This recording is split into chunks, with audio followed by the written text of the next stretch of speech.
Welcome to Acton Line, a product of the Acton Institute promoting a free and virtuous society. I'm Mark Townsend, producer.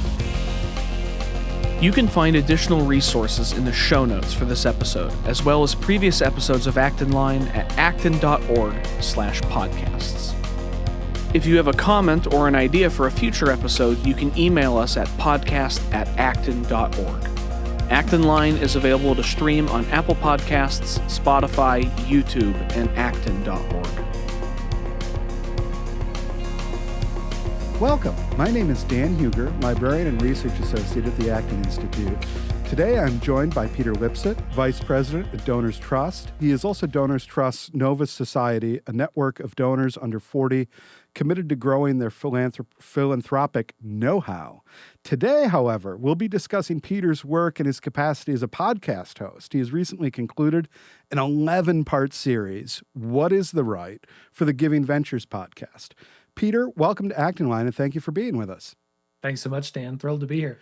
So this is like a big question, and it's a big question among like pundits, and it's a big question among political theorists and statesmen and philosophers, and it's been sort of a live question since 1789, since we got this whole left-right thing, is what is right? Now, hosting a podcast, you have sort of a unique medium to go after this sort of question. What did you think when you were putting this together? Like, why do this sort of inquiry in a podcast? Is there something in the medium, in the way of going about it, that you thought would be especially conducive to getting some sort of constructive answers to this question? Yeah, it's a good question, and similar. You probably have this experience as well. Sometimes, that being the podcast host, one of the things you can do is, if you want to have a rabbit trail you want to run down, you can just have the right guest on and run down that rabbit trail.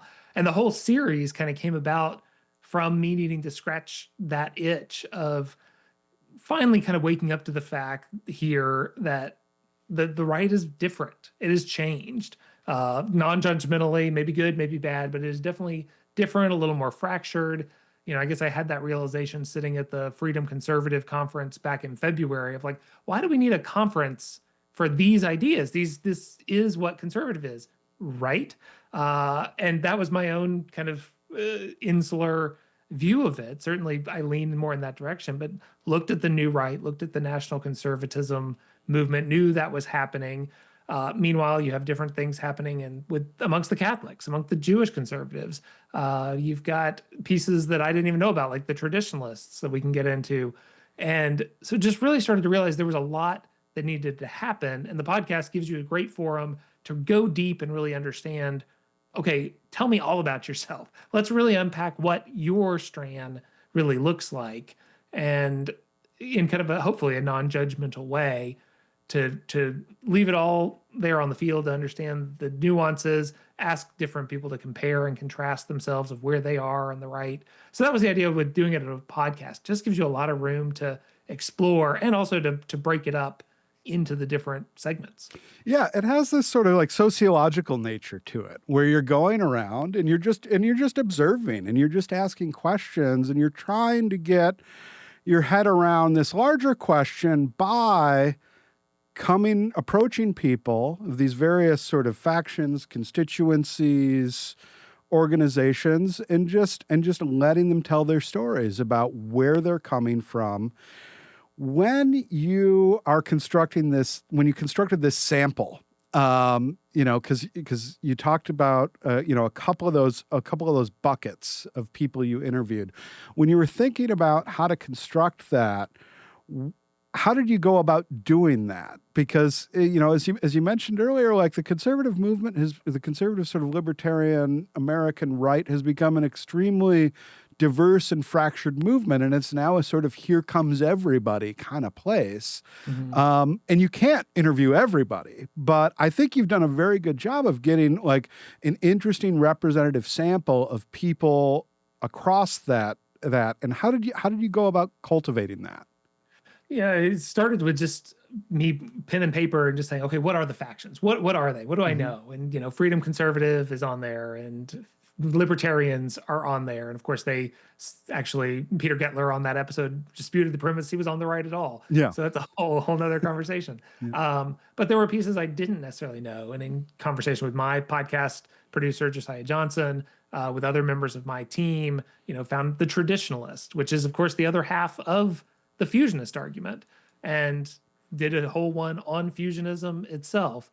The one that I really had the most difficulty pegging down and really had to go to a lot of sources for was what ultimately became the New Right episode, because I was like, well, I'll do one on the National Conservatives and one on the New Right.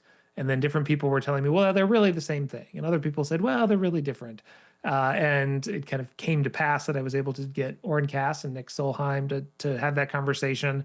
Oren kind of put it in that New Right framing, and actually feel very lucky to have had Chris DeMuth on the very last episode, who very much represents the national conservative side, which I think is a little different than the New Right, but not entirely. New Right may skew a little younger.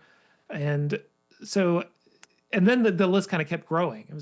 I finally realized, okay, we've done this whole thing. We really haven't talked about the elephant in the room very much, which is Trump.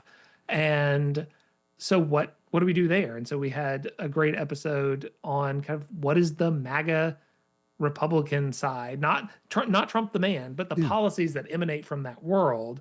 What do they look like? And we had a really good conversation with Adele Malpass, who is at Daily Caller News Foundation, and Greg Sindelar, who is interim president of America's AFPI, American First Policy Institute. And that really helped talk about the policies that are coming out that are still a little bit different than what the New Right stands for, and a little bit different than Freedom Conservative. And so they all had their little nuances. I hope none of it was duplicative. I think they all kind of shade into each other like a rainbow, right? But they're all important to understand.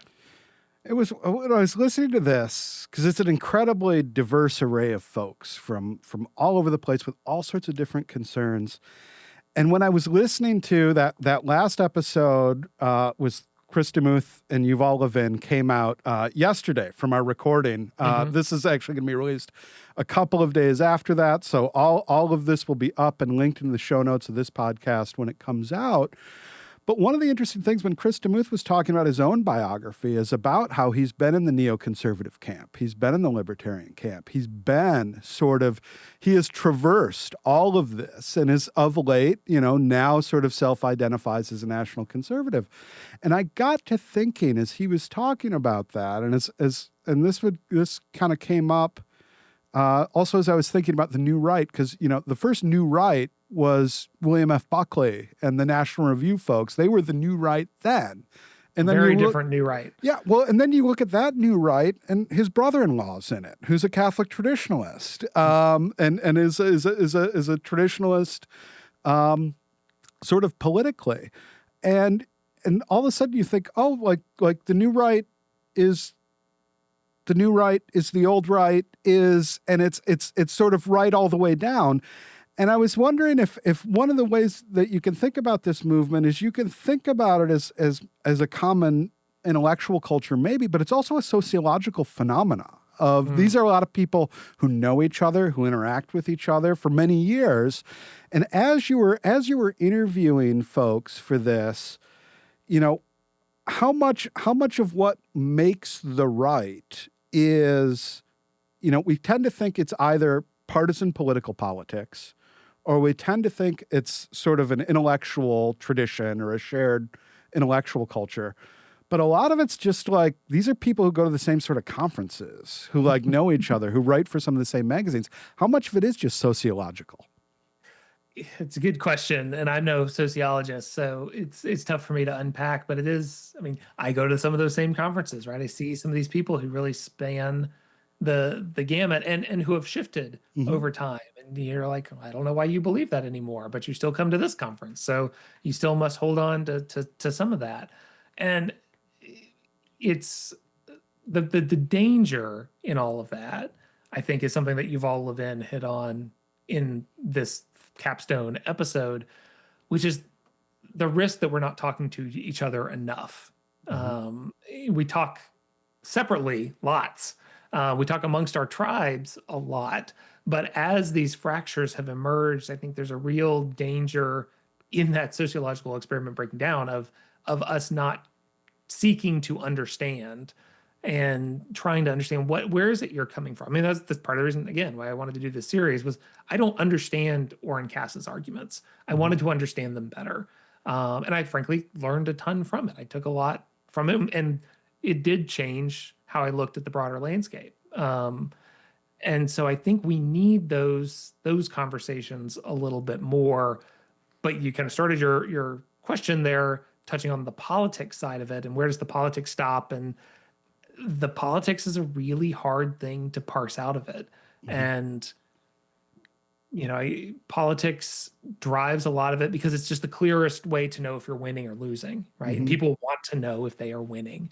And that sense of needing to win, I think, is what's driving a lot more fracturing, and that lack of conversation amongst the different groups probably actually gets in the way of winning in certain ways. Yeah.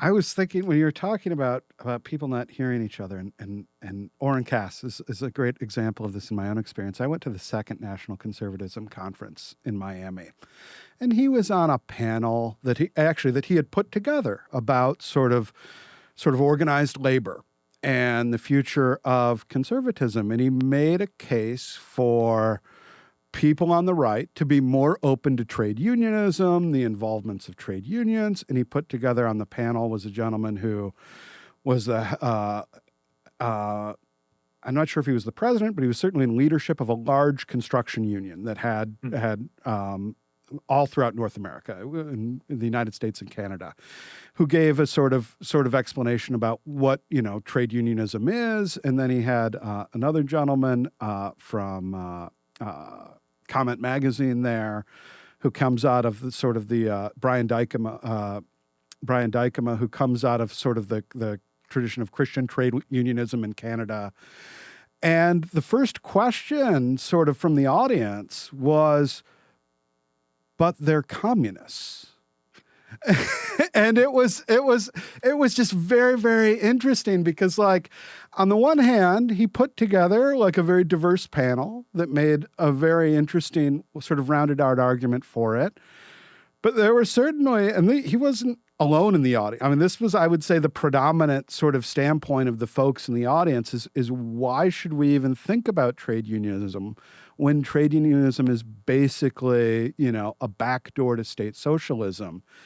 And I thought that was just very interesting in a national conservatism conference that bills itself as being sort of open to this sort of thing. There's still a lot of the actual like flesh and blood members of that audience are not ready for those sorts of conversations.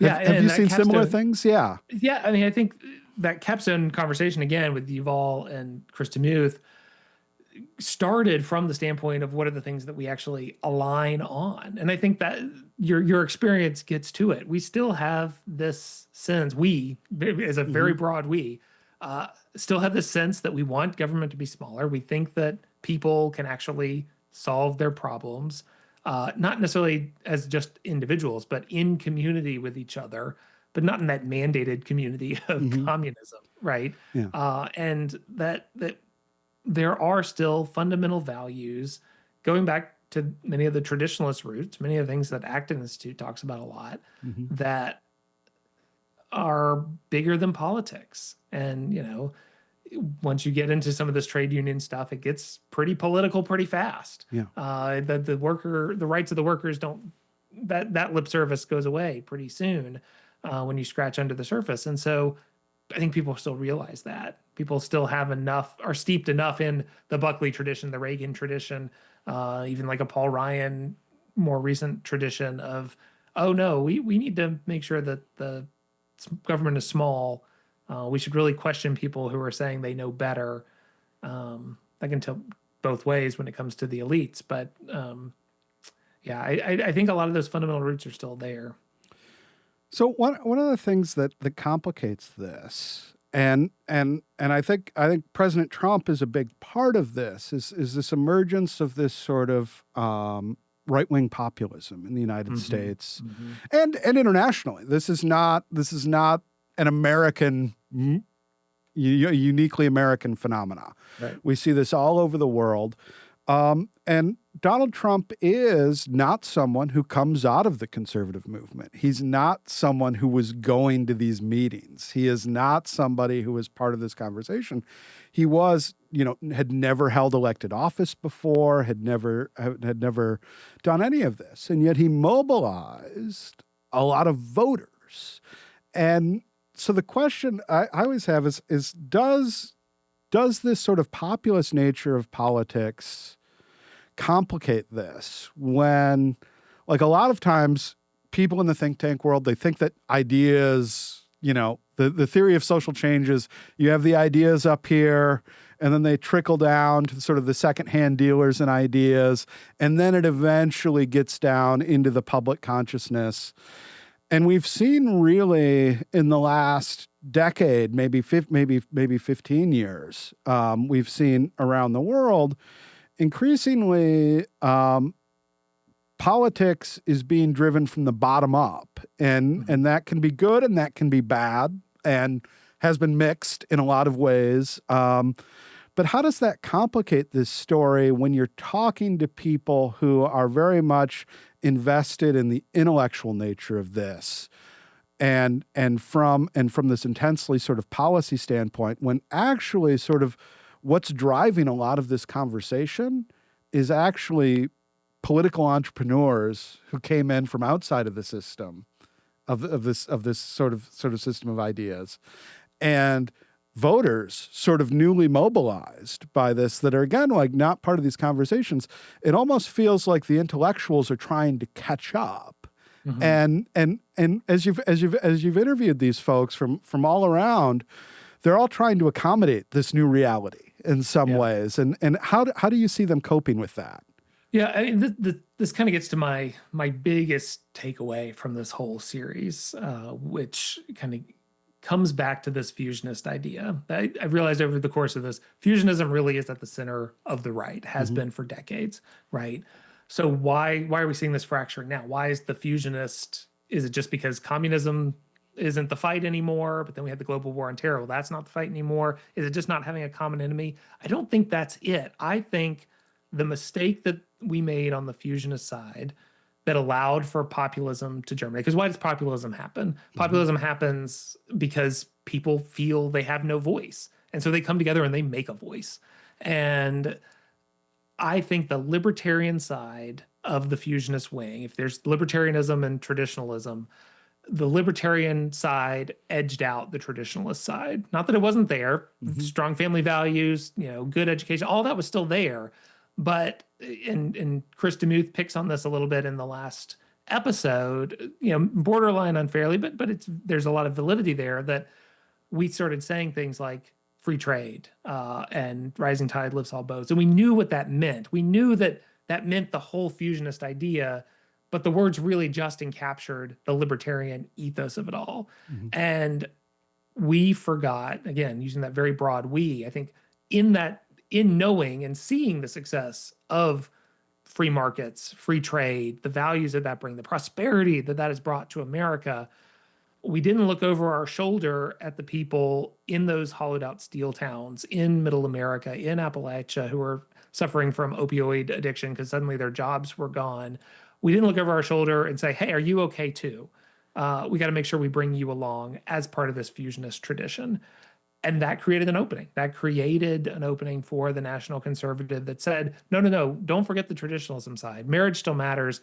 The left says it doesn't.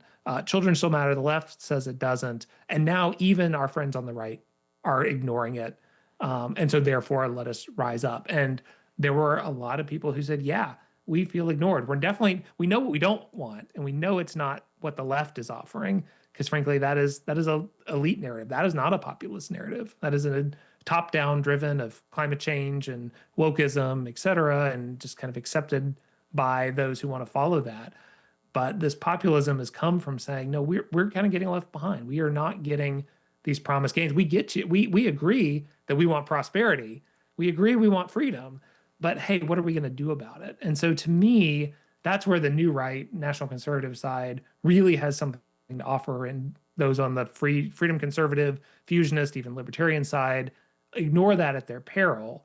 Because if we can remarry that, then I think you can actually get to a fusionism that can move forward with the new politics of this new era. But if not, if we don't accept that back into the coalition, then that populist voice is going to continue to be loud because they found a champion. And that champion has created sub champions. And that is a trend line we're going to continue to see if we don't find some way to marry these ideas again. Yeah, there's an interesting question when you hear about this sort of narrative of American decline. President Trump famously began his first term with the sort of American carnage inauguration speech. And when you talk about people looking for a voice, I think, the first time that I thought I could really see President Trump winning was his acceptance speech in 2016. And the big applause line in that speech was the "I am your voice," and just the thunderous applause that came from that.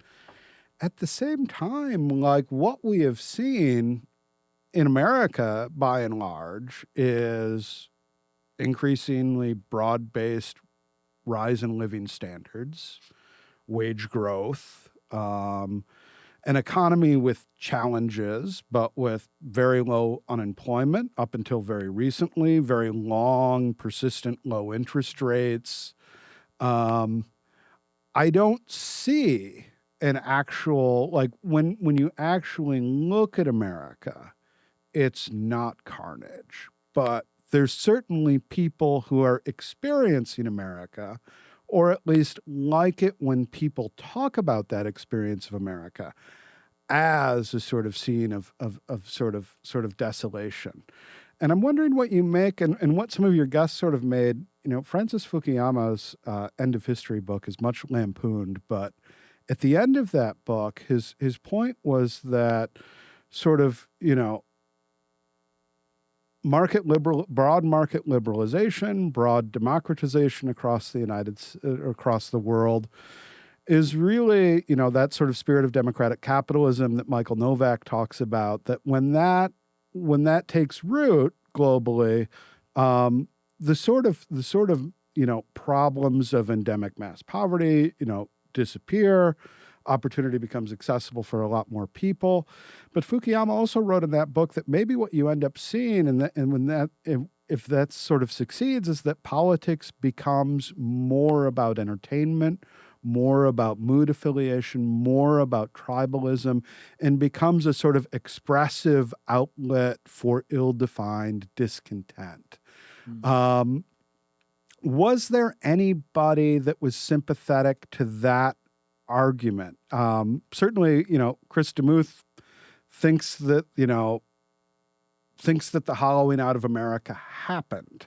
I'm more skeptical of that. And I live in Michigan. I live in the Rust Belt. There are towns, Saginaw, Michigan used to be twice as big as it was, but it started losing population in the 1960s. Buffalo, New York used to be one of the 10 largest cities in the United States, but I think it topped out in the 1920s. These are like very long-term shifts that before sort of, market liberalization in China was like a gleam in Deng Xiaoping's eye. A lot of these areas of the country were undergoing transitions for a long time to a different sort of economy. And other places were rising in America to more and more sort of economics and cultural prominence. What's your read on that? And did you see any pushback about that narrative among your guests? I certainly saw some of that in the New Right episode. They painted that picture of that hollowing out. Christian Youth kind of painted that picture of the hollowing out, and you get a more optimistic view with the libertarians. You get a more optimistic view with the freedom conservatives or even the fusionists. Probably the religious episodes take a more nuanced view of this. So we did a series in the middle of 3 kind of religiously focused episodes. One with Catholics, including Acton's own Chris Morin, and then Catherine Jean Lopez on that. We had a Jewish-focused episode with Jonathan Silver and Tevi Troy, and then one on more evangelicals with or Christians, because Mark Tooley, who was on there, is very Methodist, and then you had Ralph Reed, of course. Ralph Reed being kind of the most populist, I think, amongst all 6 of those.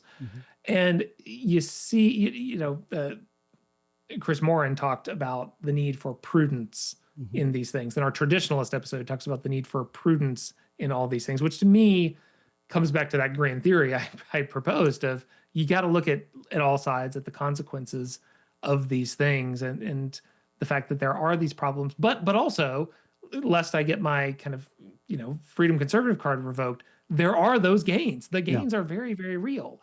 And actually, I think this is one area where the traditionalist piece had a misstep because we somehow started losing the social argument. Chris DeMuth makes the point that part of the benefit to fusionism was we had this common culture in the 40s, 50s, 60s, even maybe into the early 70s, maybe even all the way up to early mid 2000s. I'm not sure that's entirely true. I think that mistells the story of certain minority groups, even of women. But there was this, certainly the Walter Cronkite kind of common culture was there.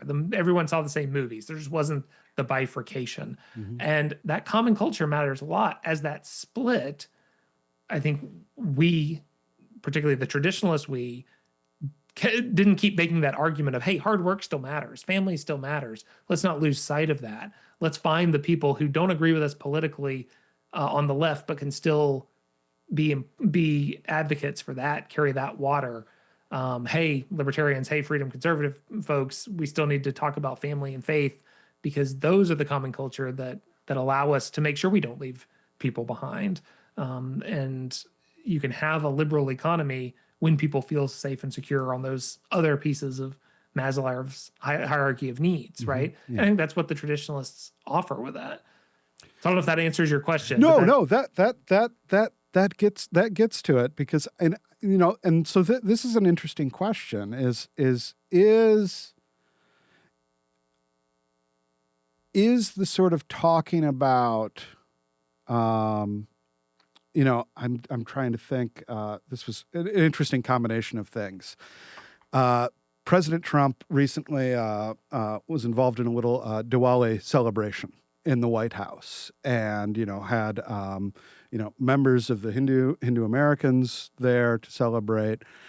And he was commemorating the celebration, but was also, it was funny because he opened it and he was talking, he was kind of giving the political stump speech where he was like, this country was finished before I took office. And now we're back on track and all of this.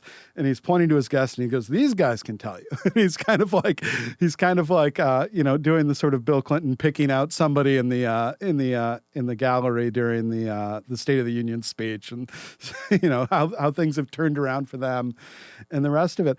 And it was very, very interesting. And I'm wondering, like, if some of this language that we talk about the economy and like the hollowing out of America is we're using material analogies because in a way we're sort of deeply uncomfortable talking about spiritual realities.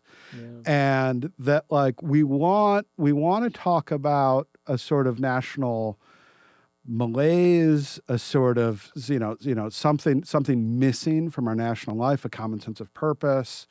But it's very hard for folks, and President Trump has a unique sort of religious background, a sort of mainline Protestant Norman Vincent Peale background that's very different from a lot of religious traditionalists that are supporters of his, and it isn't conventionally religious in the way that he is, and maybe this is just a way for folks that don't have a concrete sort of religious way to talk about ills in society that might not be material, but are nonetheless important and deserve attention and reflection. I wonder if that sort of fuels it. Did you notice any difference in that appraisal between your guests that were coming from a very explicit sort of religious perspective and those that were less so? And you had not just the guests that were on your specifically religiously themed episodes. There were guests on other episodes who I know have religious convictions that inform their thinking about these things. But how did you see that difference between people approaching, have that conservative disposition, but are approaching it from a religious angle versus a non-religious angle? Ralph Reed in the evangelical episode said something that was really kind of surprising to me. I mean, there's been much made about the fact that it seems counterintuitive that so many evangelicals in particular would flock to President Trump, the thrice married, adulterous, yada, yada, yada, not clearly aligned with what the churches espouse at your local megachurch. But yet, Ralph Reed made the point that this is not, frankly, the first time that the evangelicals have kind of moved in that direction. That they looked the other way on some past candidates as well, because they wanted to be able to find a coalition to get these other things that are frankly more important from their faith life to be able to be moving forward. And you look at the culture wars of today, it's not hard to figure out what those are, from abortion to trans issues to on down the line. And I thought that was an interesting perspective. And you couple that to, and you said not specifically the religious episodes, but it certainly did come up there more. But in the Jewish conservative episode too, we talked about how Jewish Americans have always leaned more towards the Democrat Party. And frankly, the Republican Party kind of ran from them early on, and wasn't a big supporter of Israel but then over time, the Republican Party shifted to be more the friend of Israel. The political priorities and the cultural priorities got more in line with a conservative approach in certain areas. And so suddenly you had AIPAC form, you had the Republican Jewish Coalition form that started to find some peace there. Still not in alignment in all the things. And certainly the Republican Party certainly wears a little bit more evangelical aspects on its sleeve than Jewish. But the Jewish folks are able to say, oh, well, that's fine. You can talk about your Jesus. Let's get these issues in line. We see a winning coalition here. And it's really interesting to see that interplay and see how, again, that politics can kind of trump those issues, but there's still a separation, versus what, frankly, I think you see on the left, where the politics has become the religion for too many people, right? It is the savior. It is the salvation. And I think it's reassuring on the conservative side to say, for people to maybe be too into politics too much, but still have this other set of convictions that drives them. And my hope is the long term, those convictions are the ones that are driving them into the 2028 election and 2032 election and on and on. So this is very interesting to me, because the story you're telling about, a Republican Party that was hostile in many ways to Jews was also a Republican Party that was hostile for many years to Catholics. The Blaine amendments come out of that early Republican, the first sort of Republican success in the middle of the 19th century comes with some very explicitly anti-Catholic commitments. And it's very much aligned with sort of the Protestant establishment and has sort of broadened ever since to become a sort of more and more generally religious party. We see increasing religious polarization among people in terms of party loyalties. You even have some in the Trump administration, you have very visible Hindus in the administration. The current director of the FBI, Kash Patel, was a Trump appointee. Tulsi Gabbard is also director of national intelligence, security, intelligence, one of the two. Spy stuff. Yeah, and these people are very prominent. What did you make of, because this is part of the story of what's changing in the Republican Party is in a way it's becoming a more religious party, but a less sectarian party, as it's no longer representative of a narrow Protestant establishment, but a broad sort of religious coalition. What did you think of what did your particularly your guests? You talked a little bit about your Jewish guest perspective on that, but the Catholic and the evangelical folks, and you even see it in the data with mainline Protestants who regularly attend church tend to vote. In the last election, voted Republican, even in what you typically think of as more liberal or progressive Christian denominations. The actual politics of it, is not as lopsided, but actually also increasingly leans right. Yeah, well, as a mainline Christian myself, I'm PC USA born and by choice, and we don't have that big of an impact on the electoral outcome anymore anyway, no matter how we vote, because there's just not enough of us anymore. The thing I'll say, the one regret's probably the wrong word. As much as I love talking to Chris and to Catherine, that Catholic episode, in hindsight, it probably would have been, those were two fairly kind of libertarian free market voices. Yep. Probably would have been good to have somebody who represents that more kind of Catholic integralist side, because it is such a rising piece, not just in kind of Catholic circles, but in the political side. I mean, Nick Solheim, who was on the New Right episode, I think definitely represented that, but we didn't touch too much on the Catholic piece there. But you are seeing this wonderful resurgence in faith. You're seeing people returning to church, seeing a lot of young men going back to Catholic church, which is just a phenomenal thing to see. But certainly the politics seems to be driving this. Like, it's almost that it's too far to say that the politics has made religion cool again, but it certainly has said that even in the face of a president who is not, overtly Christian, but it has the open door to Christianity, has the open door to faiths of all kind. And, it's that open door that really matters.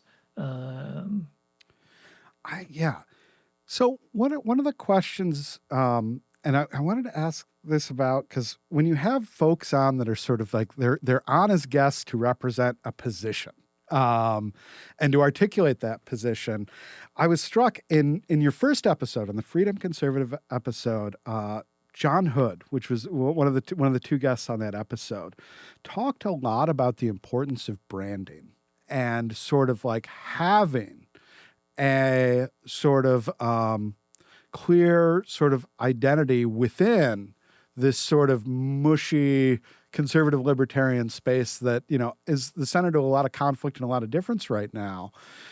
Do you think John's right about that? Is it a good time for folks on the right to sort of clearly outline their perspective? Because I always thought, when I was listening to that, I'm like, I totally understand that from like a branding and marketing. And if you want sort of like influence in the larger political movement, like maybe that makes sense.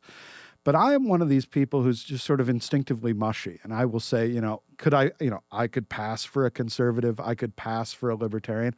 I could pass, depending on your definition and what century you're in, as a liberal. I couldn't pass as a socialist, and I couldn't pass as a progressive. But, I'm not too, I mean, there are people in all of those traditions that I've learned from and that I appreciate. Even folks that disagree, like, I appreciate the robustness of the argument, and it makes me rethink things from a fresh perspective. Do you think as somebody who's gone through now, gone through 11 episodes or 10 episodes thinking through these categories, and then one episode sort of trying to sum it up, do you think in what ways are these labels helpful, and in what ways are these labels maybe obstacles for us for folks to overcome in coming to a real understanding of each other? So I think the labels are really important, and maybe I'm a marketing kind of guy too, so maybe that's just my bias showing. But I think the labels are really important. Again, to use the rainbow metaphor again, which is kind of an odd metaphor to use here, but it's apt. Like, we know what red is, but as it fades into orange, what are those colors, right? But then we know again what orange is. And so, like, we know what freedom conservative is. If we have those 16 tenets or whatever they are in that pledge, we know where they stand. Now, you may say, point 14, I'm kind of here or there on, like, that one's not really important, but point 6, that's really important. Well, point 6 may actually put you a little bit more toward the traditionalist camp. Yeah. You're still probably solidly freedom conservative, but you've got that other perspective. And to Yuval Levin's point again, of the need to talk and have these discussions, that actually opens the door for us to have some of these discussions, because if we can be in a camp per se, but have some disagreement, then we can have that disagreement safely within the camp before we take it out to go argue with Orange, right? To go and try to bring new people on. And, you know, in that episode, I mean, John said, or maybe it was at the Freedom Conservative Conference itself, I think Tim Chapman said it, you know, like, we need to propose our ideas. We need to be proud about them, but we need to try to win converts. And frankly, I think each of the different factions is doing that, particularly the Freedom Conservatives, particularly the Libertarians, particularly the New Right, National Conservatism. And to kind of close on this, you know, the reason it's so important, I think, is something that I've heard said, I think in seriousness, though it sounds like it's in jest, but that at the most recent National Conservative Conference, somebody who attended said every session started with, how do we define national conservatism? Like they feel a need to define it, to know who they are, what they are. And I think that's important, because then they can stand up and yell, but at least we're not communists. And if there's pushback to that, either that pushes the definition to be tighter, or it says, okay, well, this is the definition, but it also attracts people from these different edges as well. So I think the branding is important, but it shouldn't be a label that makes us anathema to other people. It should just be the starting point of the conversation. So then the follow-up question naturally is, if these labels are important, if these sub-labels are important, what is, I guess the big question is the question posed by your podcast, is what is right among what's the thread that ties all of these positions that are important positions and that have very important differences? What ties them together? Mm-hmm. Or is there actually less value in that sort of general category? If these other sort of traditions within the right are important and vital, should those folks be looking, you know, one way to think about it is, you know, should they be looking for converts just among the right, or should they be looking, half of if we were to use the sort of the French Assembly metaphor that we've inherited this for, is if half of the parliament isn't right, should they be thinking about rather their own particulars rather than being concerned about, you know, sort of climbing to the top of the heap of what is right?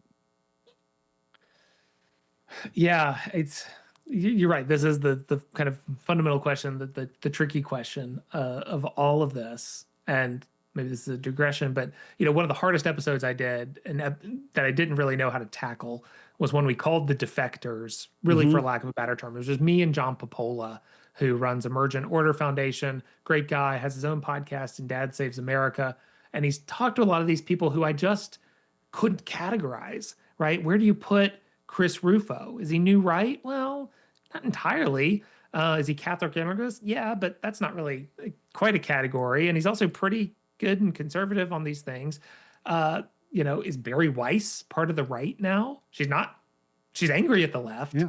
I have many people say, no, she's not part of the right, but she's not part of the right.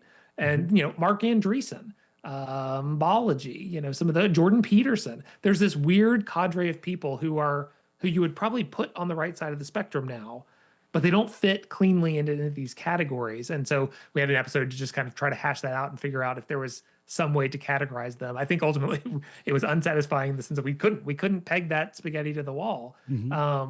But it does show that there is this world, you know, kind of from libertarianism on one side to the new right on the other. The new right, oddly enough, kind of comes closest to touching kind of the old left. Mm-hmm. Libertarians are still out on their own doing their thing. And the freedom conservatives probably still in the middle, is showing what centrist right looks like. but it's still all there under this seeking orders, generally having some gratitude, generally seeking limited government. Although that's a big question, digression we could go down. Yeah.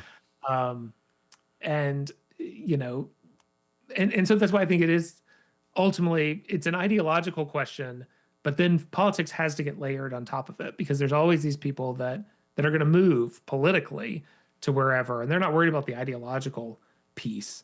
Um, and it creates an opportunity too. I think it's why it's so important for some of these groups to be able to have the dialogue so they can go into inner city Detroit and say, hey, you don't have a job and it's because of these bad policies.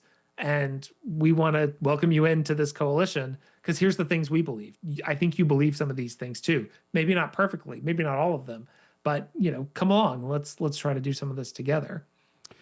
I wanted to ask you about two sort of definitions that I have found really, really helpful, but not wholly satisfying to myself. And just get, after you've had these sort of wide ranging conversations with people, what do you think about them? And the first is Peter Varick, this is an old time conservative, actually exiled from the conservative movement at the time it was basically coming together because of his criticism of Senator McCarthy and a couple sort of personal dust ups with William F. Buckley and Russell Kirk and those folks.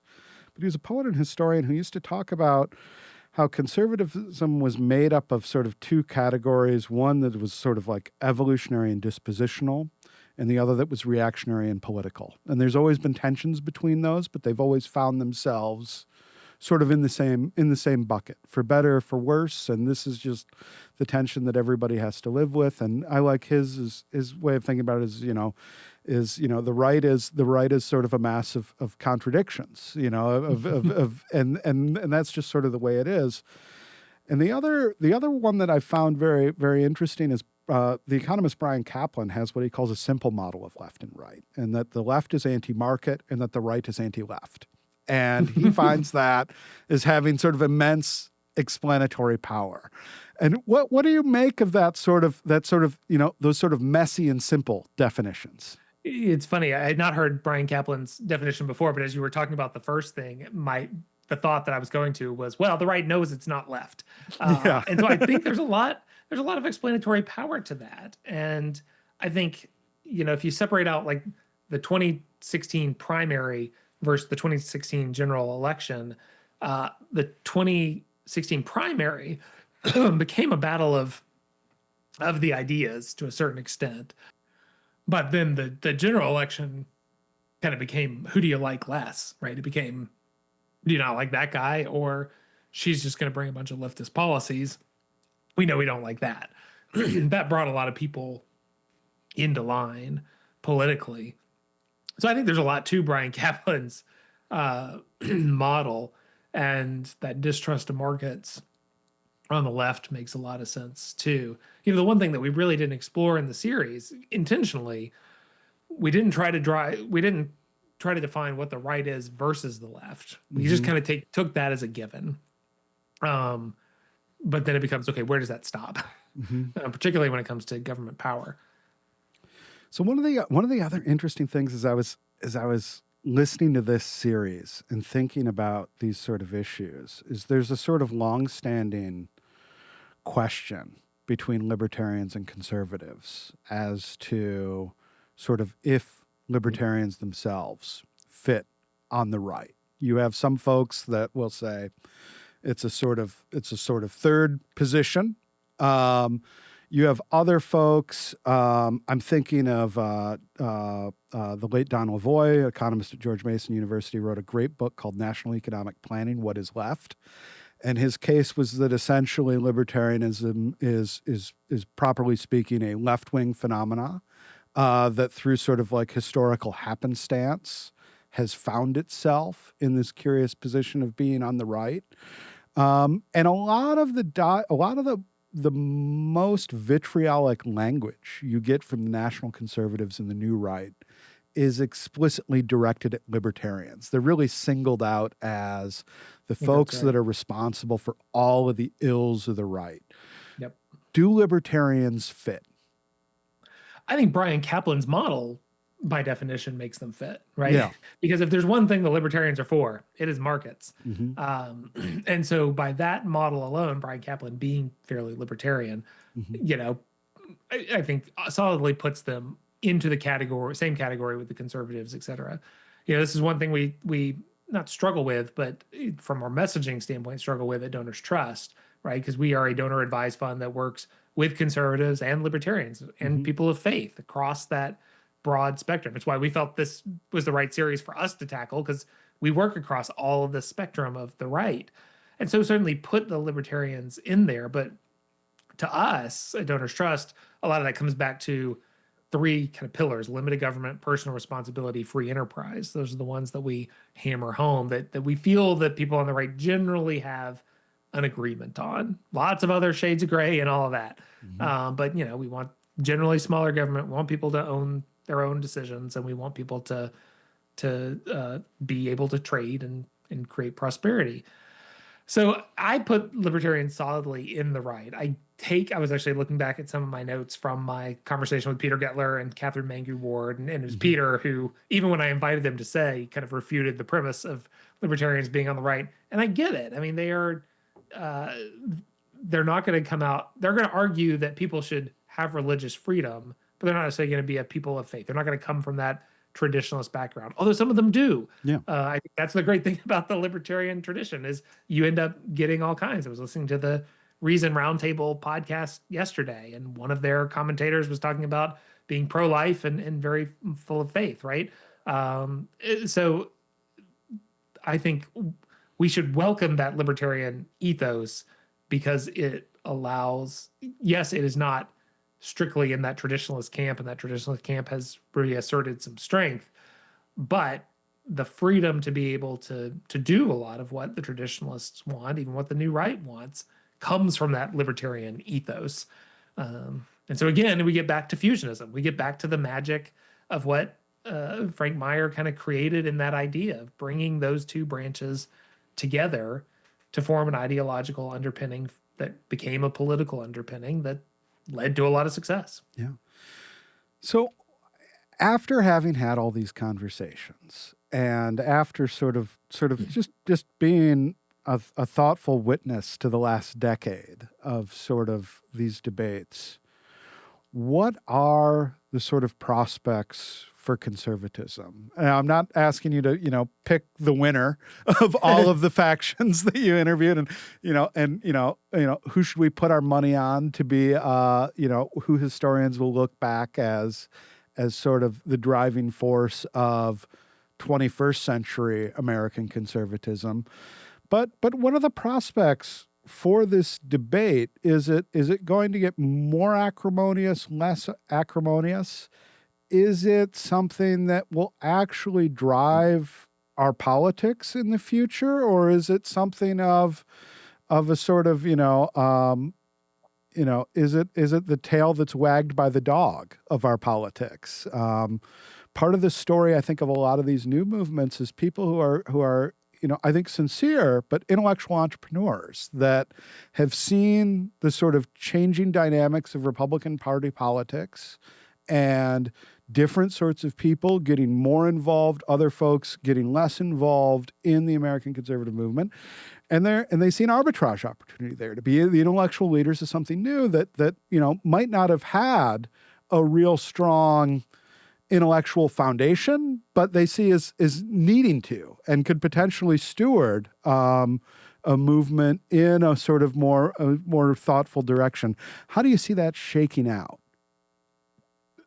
To me, there's kind of a demarcation point coming in 3 years, Mm-hmm. right? That there's how is this movement of the right going to get through the remaining years of the Trump presidency? And then what happens January 20th, 2029?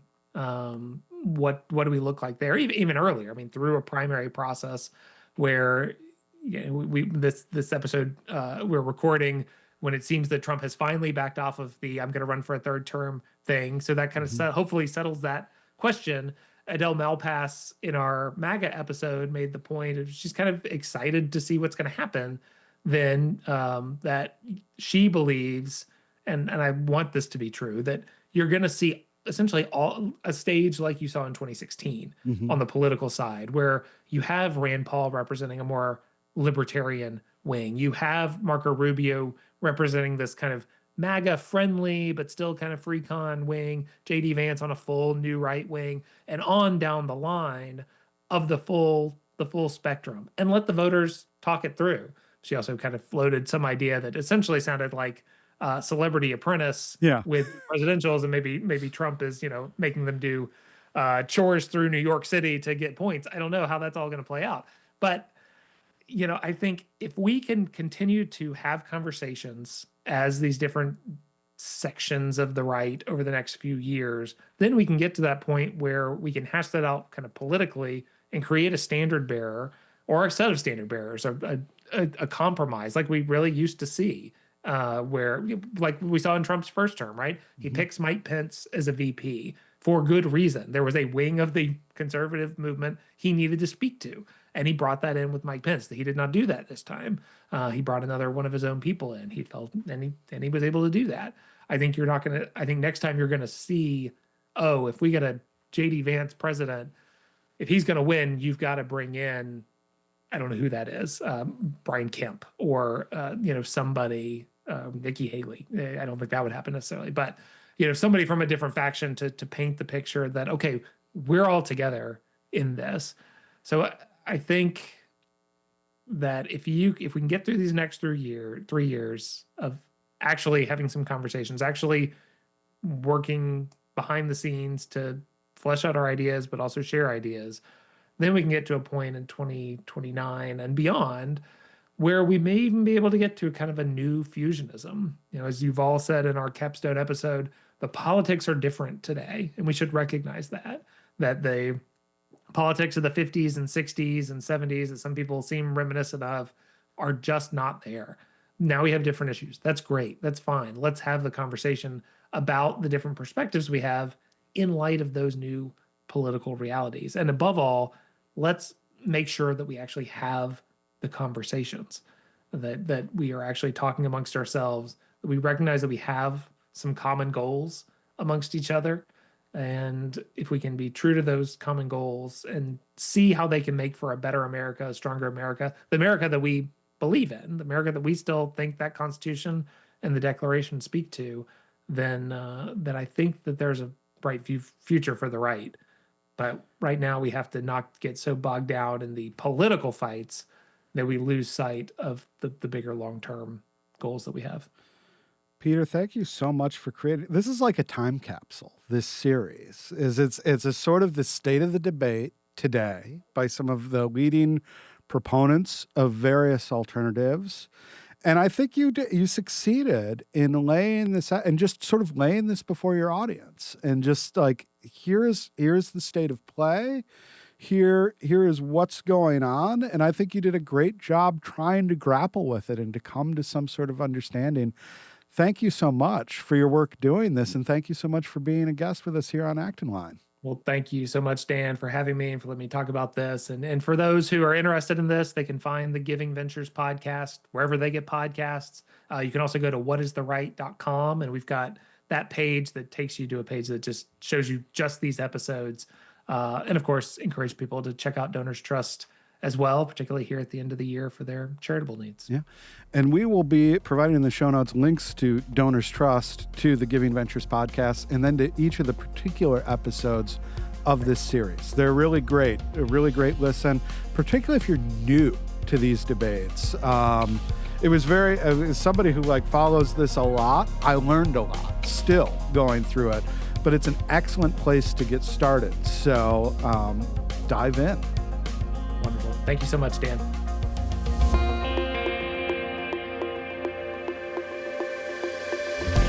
Thank you for listening.